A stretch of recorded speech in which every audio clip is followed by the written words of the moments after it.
ಆತ್ಮೀಯ ಬಂಧುಗಳೇ, ಶ್ರೀರಾಮಚರಿತಮಾನಸ ಅಯೋಧ್ಯಾಕಾಂಡ, ಇದರಿಂದ ಚೌಪಾಯಿಗಳು ಮತ್ತು ದೋಹೆಯನ್ನು ತಿಳ್ಕೊಳ್ಳೋಣ.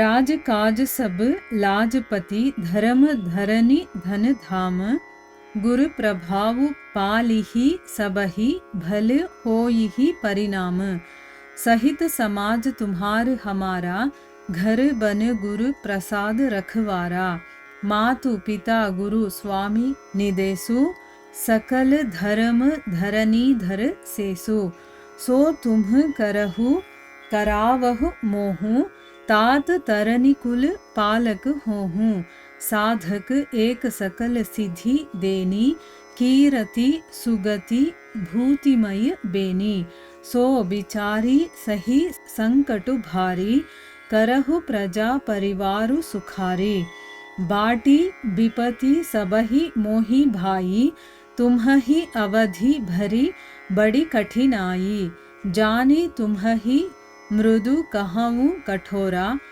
कुसमय तात न अनुचित मोरा हो ही कुठाय सुबंधु सहाये ಓಡಿಯಹಿ ಹಾತ್ ಅಸನಿಹುಕೆ ಘಾಯೆ. ಇವು ಚೌಪಾಯಿಗಳು ಮತ್ತು ದೋಹೆ. ಈಗ ಇದರ ಅರ್ಥವನ್ನು ತಿಳ್ಕೊಳ್ಳೋದಕ್ಕೆ ಪ್ರಯತ್ನ ಮಾಡೋಣ. ಇಲ್ಲಿ ತುಳಸಿದಾಸರು ಹೇಳ್ತಾರೆ, ರಾಮ ಭರತನಿಗೆ ಹೇಳ್ತಾ ಇದ್ದಾರೆ ಏನು ಅಂತಂದರೆ, ನಮ್ಮ ತಂದೆಯವರು ಇಲ್ಲದೆ ಇದ್ದಾಗ ಗುರು ಹಿರಿಯರ ಕೃಪೆ ಅನ್ನೋದೇ ನಮ್ಮನ್ನು ಕಾಯ್ದಿದೆ. ಅಂದರೆ ಇಲ್ಲಿ ಮುನಿಗಳು ಮತ್ತು ಮಿಥಿಲೇಶ್ವರರು ಅಂತಂದರೆ ಜನಕ ಮಹಾರಾಜ, ಇವರು ನಮ್ಮನ್ನು ಕಾಪಾಡಿದ್ದಾರೆ. ರಾಜ್ಯ ಕಾರ್ಯನೇ ಅಲ್ಲ, ನಮ್ಮ ವಂಶದ ಗೌರವ ಪ್ರತಿಷ್ಠೆಗಳು, ಧರ್ಮ, ಈ ಪೃಥ್ವಿ, ಹಣ, ಕುಟುಂಬ, ಮನೆ ಇವೆಲ್ಲವನ್ನು ಕೂಡ ಗುರುಗಳ ಪ್ರಭಾವ ಅನ್ನೋದಿದೆಯಲ್ಲ ಅದು ರಕ್ಷಣೆ ಮಾಡುತ್ತೆ. ಆಮೇಲೆ ಪರಿಣಾಮದಲ್ಲಿ ಅಂತಂದರೆ ಇದೆಲ್ಲ ಆಗೋದ್ರಿಂದ ಕೊನೆಯಲ್ಲಿ ಅದರ ರಿಸಲ್ಟ್ ಇದೆಯಲ್ಲ ಅದರಲ್ಲಿ ಎಲ್ಲವೂ ಕೂಡ ಶುಭನೇ ಆಗುತ್ತೆ. ಯಾವಾಗ ಗುರುಗಳ ಒಂದು ಕೃಪೆ ನಮ್ಮ ಮೇಲೆ ಇರುತ್ತೋ ಆಗ ನಾವು ಏನೇ ಮಾಡಿದ್ರೂ ಕೂಡ ಅದರ ಪರಿಣಾಮ ಇದೆಯಲ್ಲ ಅದು ಶುಭಕರವಾಗೇ ಇರುತ್ತೆ. ಮತ್ತು ಗುರುಗಳ ಅನುಗ್ರಹ ಇದೆಯಲ್ಲ ಅದು ನಿನ್ನನ್ನು ಮತ್ತು ನನ್ನನ್ನು ಕೂಡ, ನಮ್ಮ ಸಮಾಜವನ್ನು ಮನೆಯಲ್ಲಿದ್ದರೂ ಕಾಡಿನಲ್ಲಿದ್ದರೂ ಕೂಡ ರಕ್ಷಣೆ ಮಾಡುತ್ತೆ. ನೋಡಿದ್ರೆ ಗುರುಗಳ ಅನುಗ್ರಹ ಅನ್ನೋದು ಎಷ್ಟು ಇಂಪಾರ್ಟೆಂಟು. ಅದು ನಿನ್ನನ್ನು ಮತ್ತು ನನ್ನನ್ನು, ನಾವು ಕಾಡಲ್ಲಾದರೂ ಇರಲಿ ಮನೆಯಲ್ಲಾದರೂ ಇರಲಿ, ಅದು ನಮ್ಮನ್ನು ರಕ್ಷಣೆ ಮಾಡುತ್ತೆ. ಆಮೇಲೆ ಶೇಷ ಅಂದರೆ ಆದಿಶೇಷ ಇದ್ದಾನಲ್ಲ, ಅವನು ಭೂಭಾರವನ್ನು ಹೊರುವ ಹಾಗೆ ಮಾತಾಪಿತೃಗಳು ಮತ್ತು ಗುರು ಒಡೆಯ ಇವರ ಆಜ್ಞೆಯ ಶಿರೋಧಾರ್ಯ.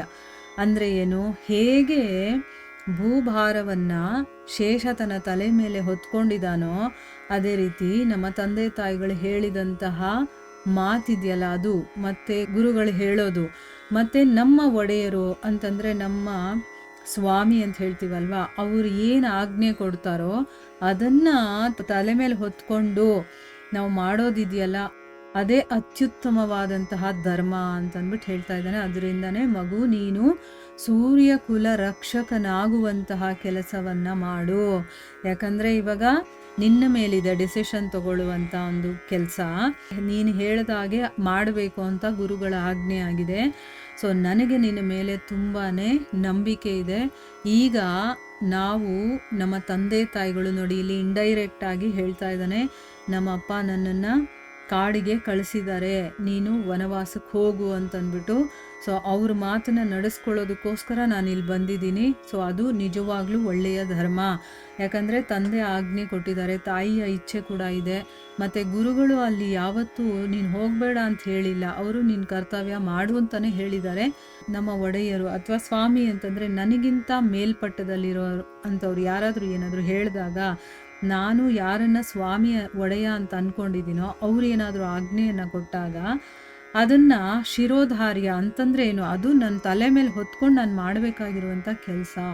ಅದಕ್ಕೋಸ್ಕರ ಈಗ ನೀನು ಸೂರ್ಯ ಕುಲದ ರಕ್ಷಕನಾಗುವಂಥ ಕೆಲಸವನ್ನು ಮಾಡು, ನನ್ನಿಂದ ಕೂಡ ಅದನ್ನೇ ಮಾಡಿಸು ಅಂತಂದರೆ ನಮ್ಮ ಕುಲಕ್ಕೆ ಏನು ಒಳ್ಳೆಯ ಹೆಸರು ಬರುತ್ತೋ ಅಂಥ ಕೆಲಸವನ್ನು ನೀನು ನನ್ನಿಂದ ಕೂಡ ಮಾಡಿಸು. ಇದೊಂದೇ ಆಜ್ಞಾಪಾಲನ ರೂಪಿ ಸಾಧನೆ, ಸಮಸ್ತ ಸಿದ್ಧಿಗಳನ್ನು ಕೊಡುವಂಥದ್ದು.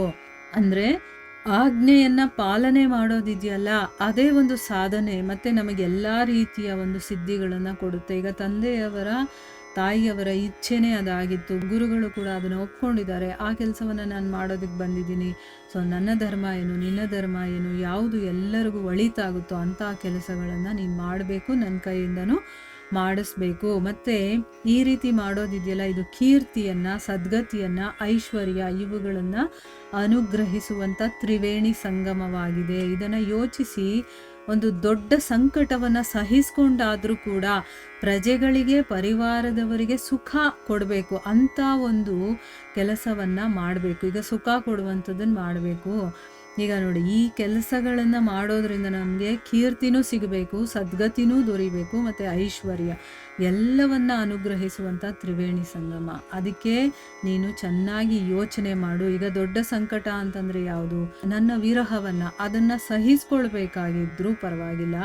ಯಾಕಂದರೆ ಅದನ್ನು ಸಹಿಸ್ಕೊಳ್ಳೋದ್ರಿಂದ ಪ್ರಜೆಗಳಿಗೂ ಒಳ್ಳೆಯದಾಗಬೇಕು, ಪರಿವಾರದವ್ರಿಗೂ ಸಂತೋಷ ಸಿಗುತ್ತೆ, ಸುಖ ಸಿಗುತ್ತೆ ಅಂತಂದ್ರು ಸ್ವಲ್ಪ ನೋವನ್ನು ತಡ್ಕೊಳ್ಳೋದ್ರಲ್ಲಿ ಏನೂ ತೊಂದರೆ ಇಲ್ಲ. ಬೇರೆ ಎಲ್ಲರಿಗೂ ಚೆನ್ನಾಗಿ ಒಳ್ಳೆಯದಾಗುತ್ತೆ ಅನ್ನೋದಾದರೆ ನಾವು ವಿರಹವನ್ನು, ಅಂದರೆ ಅದು ಒಂದು ದೊಡ್ಡ ಸಂಕಟ ಅಲ್ವಾ, ಅದನ್ನು ನಾವು ಸಹಿಸ್ಕೊಳ್ಬೇಕಾಗುತ್ತೆ ಅಂತಂದ್ಬಿಟ್ಟು ಇಲ್ಲಿ ಹೇಳ್ತಾ ಇದ್ದಾನೆ. ಮತ್ತೆ ಮುಂದುವರೆದು ಹೇಳ್ತಾನೆ, ತಮ್ಮ ನನ್ನ ವಿಪತ್ತನ್ನು ನೀವೆಲ್ಲರೂ ಕೂಡ ಹಂಚ್ಕೊಂಡಿದ್ದೀರಾ, ಅಂದರೆ ನನಗೆ ಬಂದಿರುವಂಥ ಕಷ್ಟಗಳನ್ನು, ನೋವುಗಳನ್ನು ಹಂಚ್ಕೊಂಡಿದ್ದೀರಾ. ಆದರೆ ನಿನ್ನ ಎದುರಿಗೆ ನನ್ನ ವನವಾಸದ 14 ವರ್ಷದ ಅವಧಿ ನಿಂತಿದೆ. ಅಂದರೆ ನನಗೋಸ್ಕರ ಎಷ್ಟೊಂದು ಕಷ್ಟಗಳನ್ನು, ವಿಪತ್ತುಗಳನ್ನೆಲ್ಲ ನೀನು ಹಂಚ್ಕೊಂಡಿದ್ದೀಯಾ. ಈಗ ನಿನ್ನ ಎದುರುಗಡೆ 14 ವರ್ಷ ಅನ್ನುವಂಥ ವನವಾಸ ನಿಂದಿದೆ. ಅದು ನಿನಗೆ ಬಹಳ ಕಠಿಣವಾಗಿರುವಂಥದ್ದು ಮತ್ತು ದುಃಖಪ್ರದವೂ ಕೂಡ ಆಗಿದೆ. ಅಂದರೆ ದುಃಖ ಕೊಡುತ್ತದು.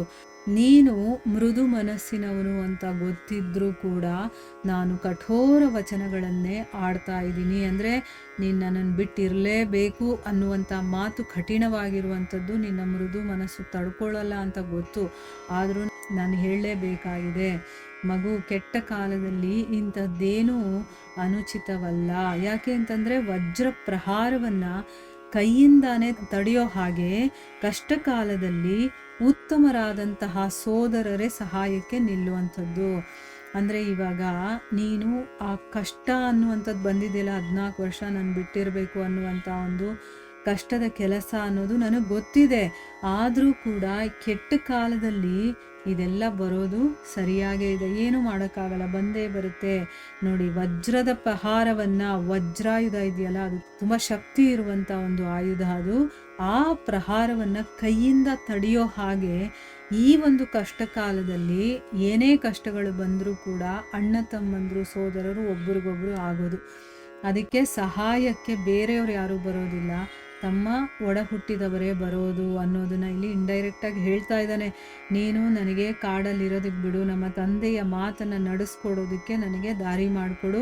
ಇದರಿಂದ ನಿನಗೂ ಒಳ್ಳೆಯದಾಗುತ್ತೆ, ನನಗೂ ಒಳ್ಳೆಯದಾಗುತ್ತೆ. ಯಾಕೆ ಅಂತಂದರೆ ನಾವು ನಮ್ಮ ತಂದೆ ತಾಯಿಗಳು, ಗುರು ಹಿರಿಯರು ಹೇಳಿರುವಂಥ ಮಾತನ್ನು ನಡೆಸ್ಕೊಡೋದಿದೆಯಲ್ಲ, ಅದೇ ನಮ್ಮ ಧರ್ಮ ಆಗುತ್ತೆ ಅಂತಂದ್ಬಿಟ್ಟು ಇಲ್ಲಿ ರಾಮ ಹೇಳ್ತಾ ಇದ್ದಾನೆ.